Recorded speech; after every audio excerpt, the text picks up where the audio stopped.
Greetings, welcome to the Metal Book Tavern. I watch Booktube and the Book Talk almost every day, both in English and Russian, and I keep seeing the same books all over and over again, most of which I am not intending to read because I'm not interested, sorry. But then I thought, if these are popular books, what are some of the most underrated books? So I looked at my library and then I found some books that I think are underrated because I don't see many booktubers talk about them. So let's get started. This is in random order, and so the first book that I grabbed is Equal Rights by Terry Pratchett. So this is the third book in Discworld series that was published. So in this we have a story of a girl named Esk who should have been the eighth son of eighth son. She is not the son, and things go upside down. This book has an interesting look on wizards and witches and the definition of them. And Esk goes on a journey to a magical school, or sort of. I can say that this is the most memorable Terry Pratchett book that I have read. I'd love to read this again. I recommend starting Terry Pratchett with this one. This also happens to be the first in the Witches series. Next book is Land of Oz by Frank L. Baum. This book is in both English and Russian. So we have the story of a boy named Tip who lives with his guardian, who is a witch, and he hates it there. But then he goes on a journey throughout the Land of Oz, and the ending has a twist. That's what I remember the best, the ending. Next book was popular around 2014 and 15, and I don't hear many people talk about it anymore. Well, since it was popular then I shouldn't be talking about it, but I think the book deserves appreciation even in 2023. And that's Miss Peregrine's Home for Peculiar Children series by Ransom Briggs. So we have the story of a boy named Jacob who goes from the US to the UK to discover the mysteries of his grandfather and the orphanage where his grandfather grew up in. As someone who is not into young adult, I loved Miss Peregrine's Home for Peculiar Children. The first part definitely. I think it deserves to be popular again. I recommend reading this. It's a good mystical story. Next book is On Writing by Stephen King. Yeah, Stephen King is a popular writer, but I don't hear on writing discussed that much. This is this book where Stephen King teaches you, in fact, how to write. It's a book on writing. The first half is dedicated to Stephen King's life, your childhood, adulthood, and the second half he dedicates to giving you good writing advices. I love how personal this book gets. When you read this book, you feel as if Stephen King is sitting next to you and he's talking to you, and it feels very nice. So the next book is The Secret Garden by Frances Hodgson Burnett. We have the story of a young orphan girl named Mary Lennox, and she goes to live with her uncle, Lord Craven, in a manor in England. And she uncovers some secrets of the manor, and she changes the lives of everyone around. And she changes herself as well. That deserves more appreciation. Although I can tell you that this has some old language. It has some old-fashioned English words. Next book is The Power of Words by Simone Weil. I already discussed in my book haul videos what this essay is about. Or to be exact, these are 3 essays. I can tell you that Simone Weil, she discovers how words affect people and how they are used to shape minds and opinions, and how they are used for manipulation.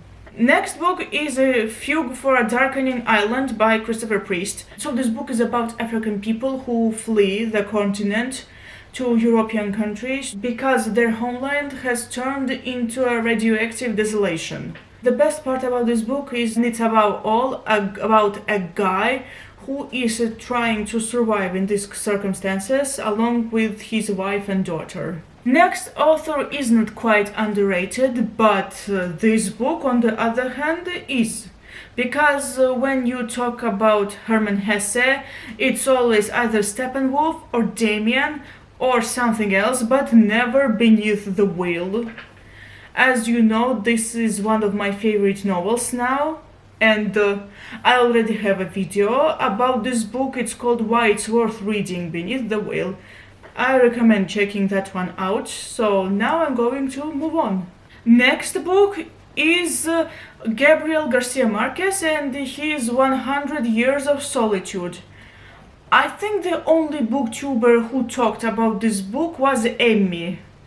She said that it's one of her favorite novels, and I rejoiced because this is also one of my favorite novels.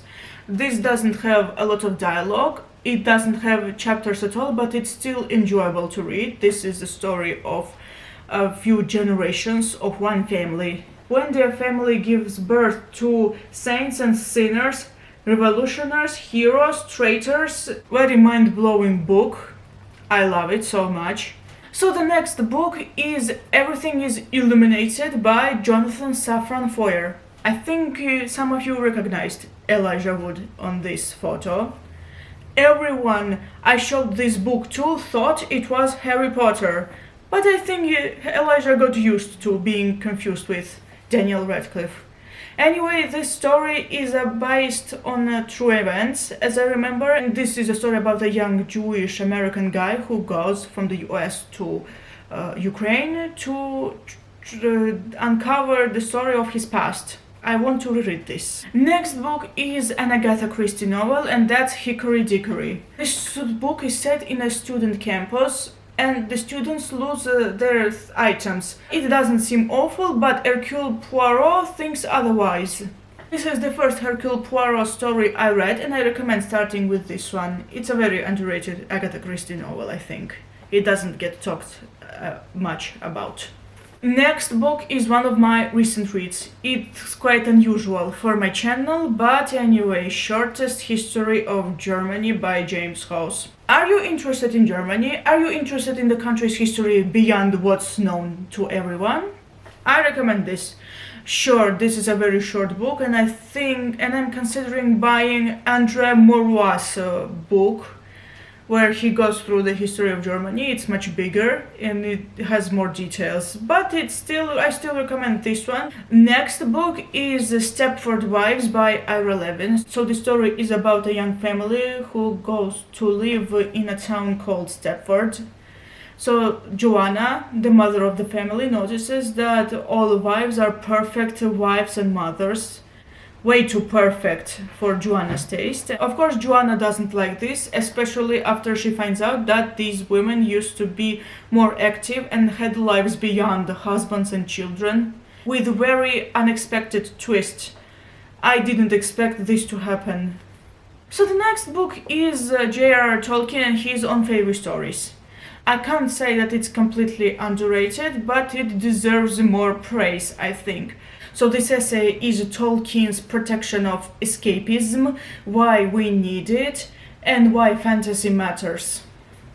I think I should do an entire video about this book, but after I read this. So the next two books are both Stephen King books that deserve more love. So this one deserves more love than it gets, and that's Joyland. This is a mystery novel about a young man who goes to work to a theme park called Joyland, and he finds out that a girl was murdered in that park a few years ago, and he tries to uncover that mystery. I think this novel deserves more love.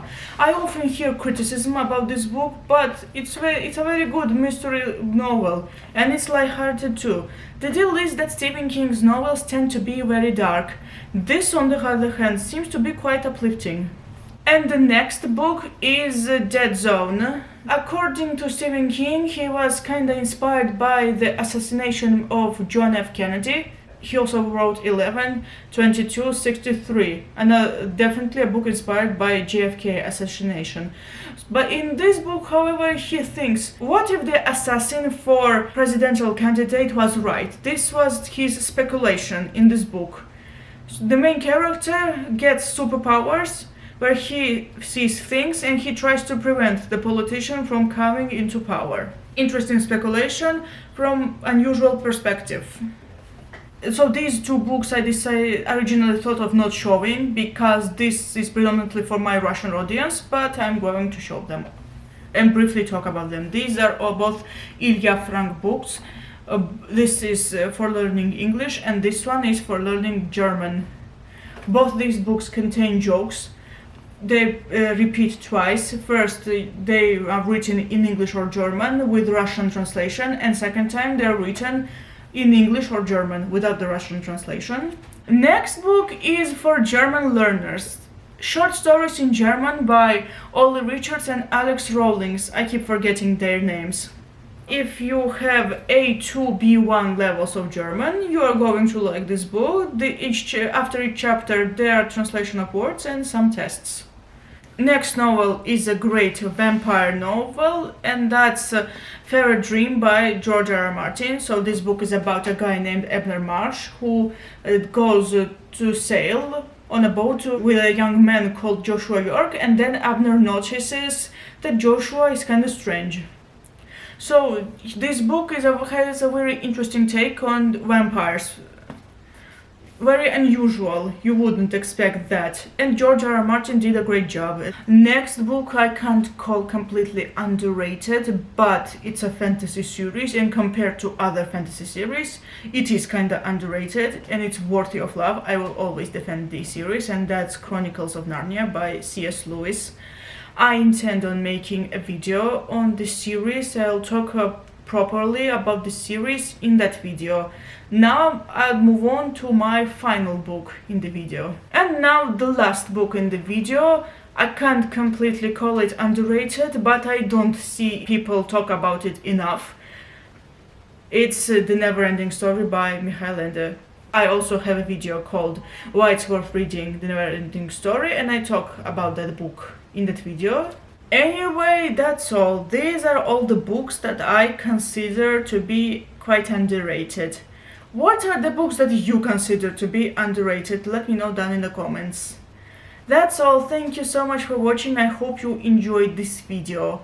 See you next time. Goodbye.